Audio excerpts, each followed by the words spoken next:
Praise lord పిల్లలు. Praise lord అక్క. అందరూ బాగున్నారా? బాగున్నాం అక్క.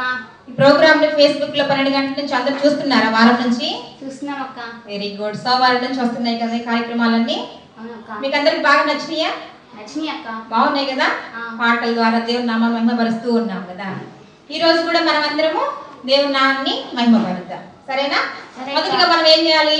ప్రార్థన చేసుకొని ఈ కార్యక్రమాన్ని స్టార్ట్ చేసుకుందాం. సరేనా? మొదటి రోజు అక్క చెప్పింది గుర్తుందా? ఏం చెప్పింది అక్క? రెడీ?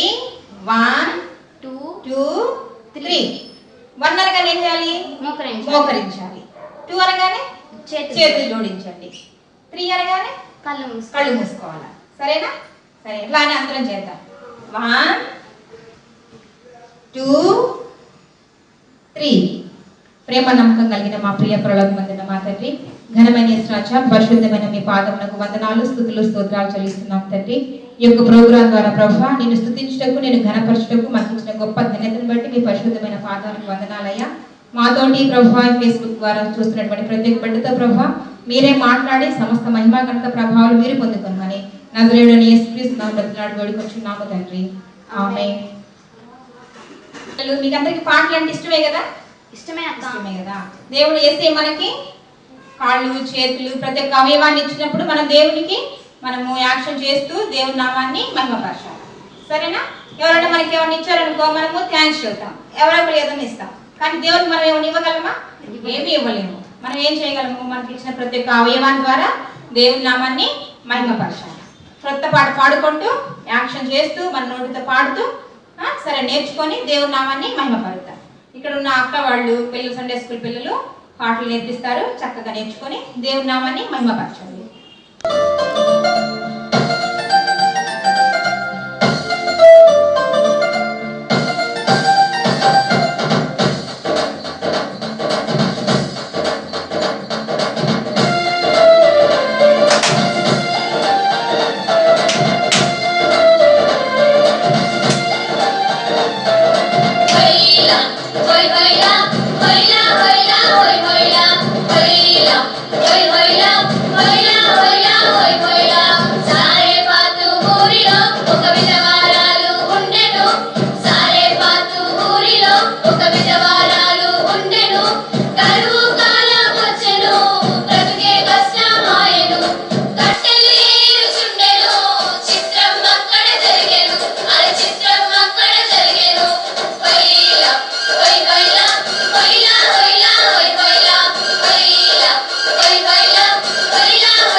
తొట్టిలో కొంచెం పిండి ఉంది,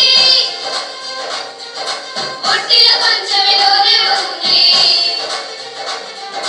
రొట్టెలు రెండు చేసుకొని తిందామంటూ తలుచుకొని, రొట్టెలు రెండు చేసుకొని తిందామంటూ తలుచుకొని, హొయ్లా హొయ్ హొయ్లా హొయ్లా హొయ్లా హొయ్ హొయ్లా, హొయ్లా హొయ్ హొయ్లా హొయ్లా హొయ్లా హొయ్ హొయ్లా.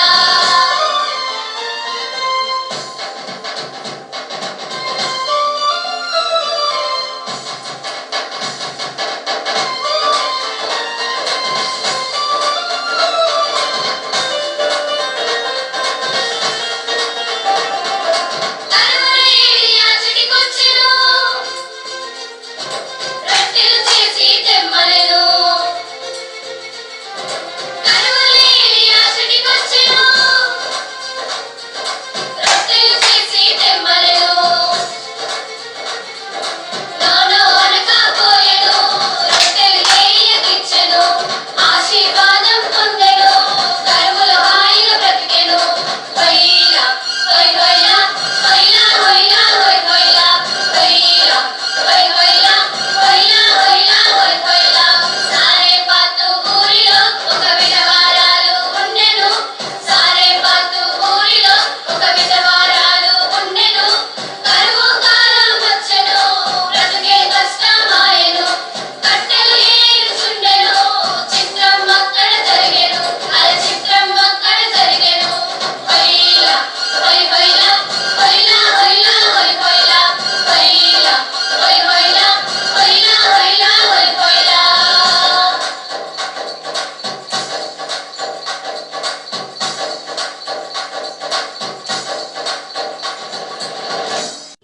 ప్రైజ్ లార్డ్ పిల్లలు, అందరూ బాగున్నారా? Very good. హాలిడేస్ ఎలా జరుగుతున్నాయి? అందరు హ్యాపీగా ఉన్నారా? Very good. ఇప్పుడు లాక్డౌన్ వల్ల మనము చాలా సండే స్కూల్ మిస్ అయిపోయాం కదా. అవును, అందుని బట్టి యేసయ్య మనల్ని అందరినీ ప్రేమించి మన పాస్టర్ గారి ద్వారా మనకి ఈ సండే స్కూల్ వీకెండ్ని ఏర్పాటు చేశాడు. మరి అందరు హ్యాపీనా?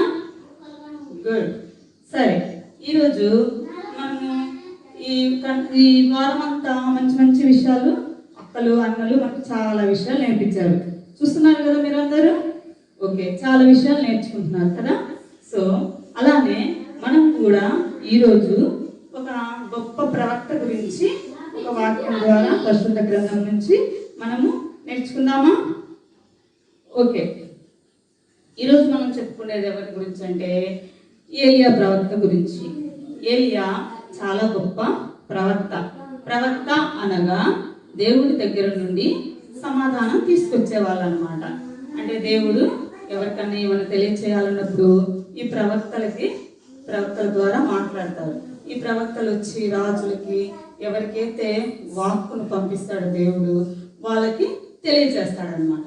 అలాంటి గొప్ప ప్రవక్త ఏలియా గారు. ఏలియా ఒకరోజు అహాబు రాజు వద్దకు వెళ్ళి అహాబు రాజు కూడా ఒక వర్తమానం యెహోవా దేవుడి ద్వారా తెలియజేస్తాడు. అదేంటంటే ఈ సంవత్సరము మంచైనా వర్షమైనా ఈ దేశంలో పడదు, గొప్ప కరువు వస్తుంది అని ప్రకటిస్తాడనమాట. ప్రకటించాడు. ఇక వర్షం పడకపోతే ఎట్లాగా? వర్షం పడకపోతే పంటలు పండవు, పంటలు పండకపోతే మనకి ఇంకా కరువు వచ్చినట్టే కదా. ఆహారం ఉండదు, పని చేయడానికి చాలా మందికి పని ఉండదు, ఆదాయం ఉండదు, కాబట్టి కరువు వస్తుంది. ప్రస్తుతం మనం కూడా చూస్తున్నాం కదా, బయట చాలా కరువు పరిస్థితుల్లో మనం కూడా ఉంటున్నాం. అలానే ఏలియా కాలంలో కూడా గొప్ప కరువు వచ్చిందనమాట. ఆ కరువులో యెహోవా దేవుడు ఏలియా పట్ల ఒక గొప్ప ప్రణాళిక వేశాడు. ప్రణాళిక అంటే ఒక ప్లాన్ అన్నమాట. దేవుడు ఒక ప్రవక్త గురించి ఆలోచిస్తున్నాడు. ఇంత గొప్ప కదా. మరి ఏలియా కూడా చాలా మంచివాడు, చాలా గొప్ప ప్రవక్త. ఆత్మ ద్వారా, పరిశుద్ధాత్మ ద్వారా అనేకమైన అద్భుత కార్యాలు జరిగించాడు. దేవునికి చాలా లోబడే వ్యక్తి. అందుకోసమని యెహోవా దేవుడు ఏలియా పట్ల ఒక ప్రత్యేకమైన శ్రద్ధ కలిగి ఉన్నాడు. ఇక్కడ మనం చూడొచ్చు పరిశుద్ధ గ్రంథంలో. ఏంటంటే అది కరువు వచ్చింది కదా దేశం మొత్తం. మరి ఏలియా పరిస్థితి ఏంటి అని ఏలియా ఆలోచించుకోలేదు. నా పరిస్థితి ఏంటి, నేను ఏం తినాలి, ఏం తాగాలని ఏది ఆలోచించట్లా. ఎప్పుడు దేవుని సన్నిధిలో దేవునికి స్తుతియాగం చేస్తూ ఉంటాడు. మరి దేవుని బిడ్డల్ని దేవుడు పుట్టిగా వదిలిపెట్టాడు కదా. అలానే ఏలియా పట్ల యెహోవా దేవుడే ఒక ప్రణాళిక కలిగి ఉన్నాడు. ప్రణాళిక ఏంటంటే యెహోవా దేవుని వాక్కు ఏలియాతో మాట్లాడిద్దనమాట. ఏలియాకు ప్రత్యక్షమయ్యి, ఏలియా నీవు బయలుదేరి కెరూతు వాగు దగ్గరికి వెళ్ళి అక్కడ దాగి ఉండు, ఆ వాగు నీళ్లు త్రాగు, నేను నీకు ఫుడ్ అరేంజ్ చేస్తాను అని చెప్తాడు. అంటే దేవుడు ఒక మనిషి గురించి, అంటే ప్రవక్త అంటే కూడా మనలాంటి ఒక మానవుడే కదా, దేవుడు ఇంత గొప్ప ప్రణాళిక కలిగి ఉన్నాడంటే ఆ ఏలియా యేసయ్యకి ఎంత ఇష్టంగా ఉన్నాడు కదా. మనం కూడా దేవుని పట్ల మన ప్రవర్తనని, మన ఆలోచనలు మంచిగా ఉంటే యేసయ్య కూడా మనల్ని చాలా ఇష్టపడతాడనమాట. ఓకేనా. ఏలియా పట్ల ప్లాన్ వేస్తాడు కదా. మరి నీళ్ళైతే ఆ వాగులో నీళ్ళు త్రాగుతాడు. మరి ఫుడ్ ఎలాగా? ఫుడ్ కోసము కాకుల్ని ఎన్నుకున్నాడు అనమాట. కాకుల స్వభావం ఏంటో తెలుసా? కాకులు ఎప్పుడైనా ఏమన్నా దొరికితే తీసుకొని ముక్తో పట్టుకొని వెళ్ళిపోతాయి. అవునా కదా? అవును. కానీ అవి ఎవరికన్నా ఏమన్నా దొరికాయనుకో, ఒక బిస్కెట్ కానీ ఒక రొట్టె ముక్క కానీ దొరికిందనుకో, తీసుకొచ్చి ఎప్పుడైనా ఎవరికైనా ఇచ్చాయా? మీకు ఎప్పుడైనా ఇచ్చాయా కాకులు? ఇవ్వవు కదా. నాకైతే ఇవ్వలేదు. ఎప్పుడైనా మన దగ్గర నుంచి తీసుకెళ్ళిపోతాయి కానీ ఎవరికి తెచ్చివ్వవు. కానీ ఏలియాకి ఆహారాన్ని ఎవరు తెస్తున్నారో తెలుసా? కాకులు తీసుకొస్తున్నాయి. అంటే యెహోవా వాక్కుకి కాకులు లోబడుతున్నాయి. కాకుల ద్వారా యేసయ్య ఉదయమున రొట్టె మాంసము, అస్తమయమున, అస్తమయము అంటే ఎంత తెలుసా? సాయంత్రమున, సాయంత్రం కూడా మళ్ళీ రొట్టె మాంసము, 2 పూట్ల ఉదయము సాయంత్రము కాకుల ద్వారా రొట్టె మాంసం ద్వారా ఏలియా పోషింపబడుతున్నాడు. కాకులు తీసుకొచ్చినటువంటి రొట్టె మాంసం తింటున్నాడు, వాగులో నీళ్లు త్రాగుతూ యేసయ్య సన్నిధిలో హ్యాపీగా గడుపుతున్నాడు. ఇలాగ కొంతకాలం గడిచిపోయిన తర్వాత ఏలియా ప్రకటించాడు కదా. ఏలియా ప్రకటించిన ప్రకారమే ఆ దేశంలో వర్షాలు పడకపోవడం వల్ల వాగులో నీళ్లు ఎండిపోయాయి. వాగులో నీళ్ళు ఎండిపోతే ఎలాగ? మళ్ళీ ఏలియా మళ్ళీ టెన్షన్ పడలేదు. ఏలియాకి ఎప్పుడు తన గురించి బాధ కానీ టెన్షన్, ఏం తిందాము, ఏం తాగుదాము అనే ఆలోచన అస్సలు లేదనమాట. మళ్ళీ యెహోవా వాక్కు ఏలియాకు ప్రత్యక్షమైంది. ఏలియాకు ప్రత్యక్షమై 2వ మారు కూడా యెహోవా వాక్కు ద్వారా ఏలియాని సిద్ధం చేస్తున్నాడు.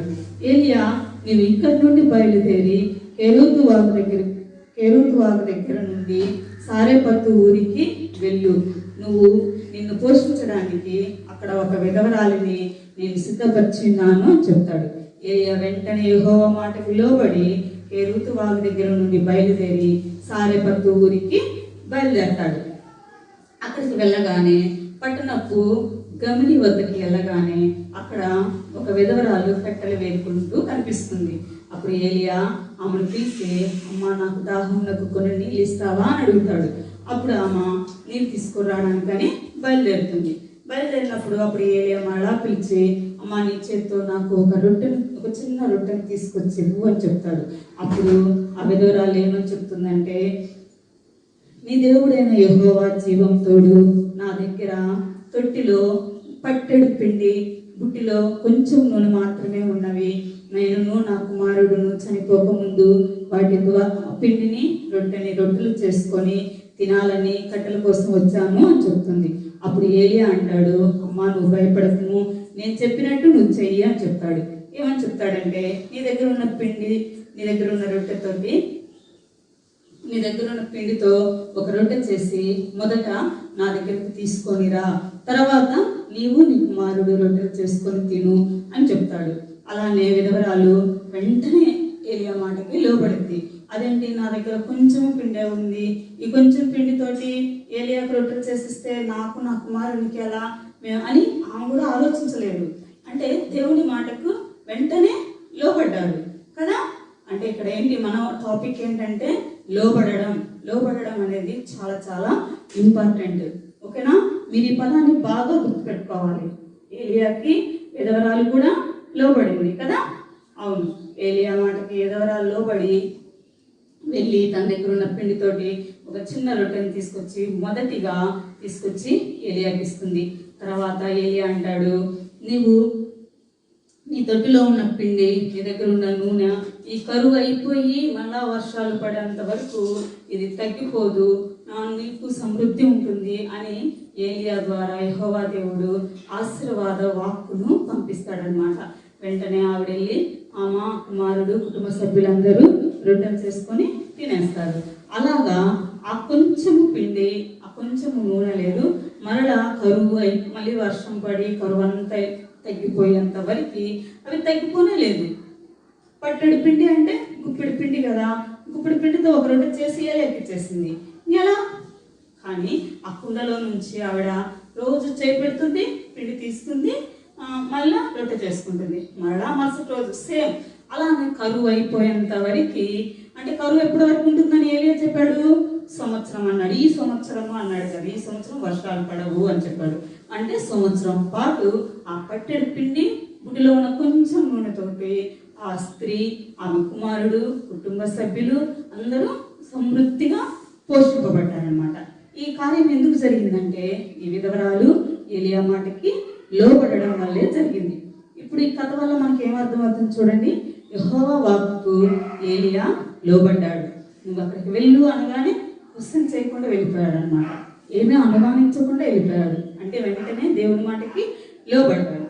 నెక్స్ట్ ఈ విధవరాలు ఏలియా ప్రవక్తకి, అంటే దైవజనుడు కదా, దైవజనుడి మాటకి కూడా విధవరాలు లోబడింది. లోబడడం వల్ల ఆమె కుటుంబ సభ్యులందరూ కరువు కాలం అయిపోయేంత వరకు సమృద్ధిగా ఆశీర్వదింపబడ్డారు. ఇక్కడ మనం ఇంకొకరిని మర్చిపోతున్నాము. ఎవరంటే కాకులు. కాకులు వాటి స్వభావాన్ని కూడా పక్కన పెట్టేసి దేవుని మాటకి లోబడుతున్నాయి కదా. వీళ్ళు ముగ్గురు లోబడ్డారు. లోబడడం వల్ల ఎంత ఆశీర్వదింపబడ్డారు కదా. ఓకే, మీరు కూడా ఈ రోజు నుండి మనమందరము, మీరు, నేను, మనమందరము లోబడము నేర్చుకున్నాము. ఓకేనా? లోబడడం వల్ల మనకు మెండైన ఆశీర్వాదాలు, దీవెనలు కలుగుతాయి. మనం ఈ వాక్యం ద్వారా మనం ఏం నేర్చుకుంటున్నాము? లోబడము నేర్చుకుంటున్నాము. ఓకేనా? వాక్యం బాగుందా? అర్థమైంది కదా? చెప్పండి, ఈ వాక్యం ద్వారా మీరు ఏం నేర్చుకుంటున్నారు? లోబడడం నేర్చుకున్నాం, అవునా? అలానే ఫస్ట్ మనము దేవునికి లోబడాలి, తర్వాత దైవజనుల మాటకి లోబడాలి, తర్వాత తల్లిదండ్రుల మాటకి లోబడాలి. మీకన్నా పెద్దవాళ్ళు, మీ అన్నయ్యలు, అక్కయ్యలు ఉంటారు కదా, వాళ్ళకు కూడా మీరు లోబడాలి. లోబడడం వల్ల మనకి నష్టమేమీ లేదు, లాభమే జరుగుతుంది. సరేనా పిల్లలు? ఈ రోజు నుండి అందరికి లోబడతారా? Very good. ఓకే, ప్రార్థన చేసుకుందామా? మోకాళ్ళు వంగండి. ప్రేమ కలిగిన, నాతో పాటు ప్రార్థన పలకాలి. ఓకే. ప్రేమ కలిగిన మా ప్రియ పరలోకపు తండ్రి, మీ పరిశుద్ధమైన నామమునకు వందనములు యేసయ్యా. నీ మాటకు లోబడుట వల్ల మాకు మెండైన ఆశీర్వాదములు మీరు అనుగ్రహిస్తారని మేము గ్రహించి ఉన్నాము. ఈ దినము నుండి లోబడే మనస్సును మాకందరికి దయచేయమని యేసునామమున అడిగి వేడుకొనుచున్నాము తండ్రి. ఆమేన్. Very good. పిల్లలు, కంఠత వాక్యం నేర్చుకుందామా? Very good. కంఠత వాక్యం ఏంటంటే, నమ్మకమైన వారికి దీవెనలు మెండుగా కలుగును. మరలా చెప్తా వినండి. నమ్మకమైన వారికి దీవెనలు మెండుగా కలుగును. సామెతలు 28వ అధ్యాయము 20వ వచనము. ఈ కంఠత వాక్యాన్ని యాక్షన్ తో నేర్చుకుందామా? ఓకే. నమ్మకమైన వారికి దీవెనలు మెండుగా కలుగును. బాగుందా? మరలా ఇంకొకసారి చేద్దాము. నమ్మకమైన వారికి దీవెనలు మెండుగా కలుగును. సామెతలు 28వ అధ్యాయము 28వ అధ్యాయము 20వ వచనము. 20వ వచనము. చివరిగా ఇంకొకసారి చెప్తాం, ఓకేనా? ఓకే అక్క. నమ్మకమైన వారికి నమ్మకమైన వారికి దీవెనలు దీవెనలు మెండుగా మెండుగా కలుగును. కలుగును. సామెతలు సామెతలు 28వ అధ్యాయము 28వ అధ్యాయము 20వ వచనము. 20వ వచనము. ఓకే, దేవుని చిత్తమైతే మరోసారి కలుద్దాము.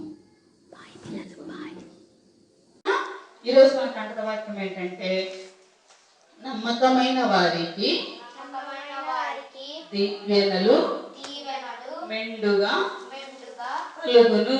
కలుగును. మరలా చెప్తామా? నమ్మకమైన వారికి నమ్మకమైన వారికి దీవెనలు దీవెనలు మెండుగా మెండుగా కలుగును. కలుగును. సామెతలు సామెతలు 28వ అధ్యాయము 28వ అధ్యాయము 20వ వచనము. 20వ వచనము. ఇదే కంటక వాక్యాన్ని యాక్షన్ తో నేర్చుకుందామా? నేర్చుకున్నామక్క. ఇష్టమే కదా? ఇష్టమే. ఓకే, ఫస్ట్ నేను చేస్తాను. తర్వాత మిగమైన వారికి నమ్మకమైన వారికి దీవెనలు దీవెనలు మెండుగా మెండుగా కలుగును. కలుగును. అలా చేద్దాం ఇంకోసారి. నమ్మకమైన వారికి నమ్మకమైన వారికి దీవెనలు దీవెనలు మెండుగా మెండుగా కలుగును. కలుగును. సామెతలు సామెతలు 28వ అధ్యాయము 28వ అధ్యాయము 20వ వచనము. 20వ వచనము. ఓకే, ఈ చిన్న వాక్యం దేవుడు దీవించును గాక.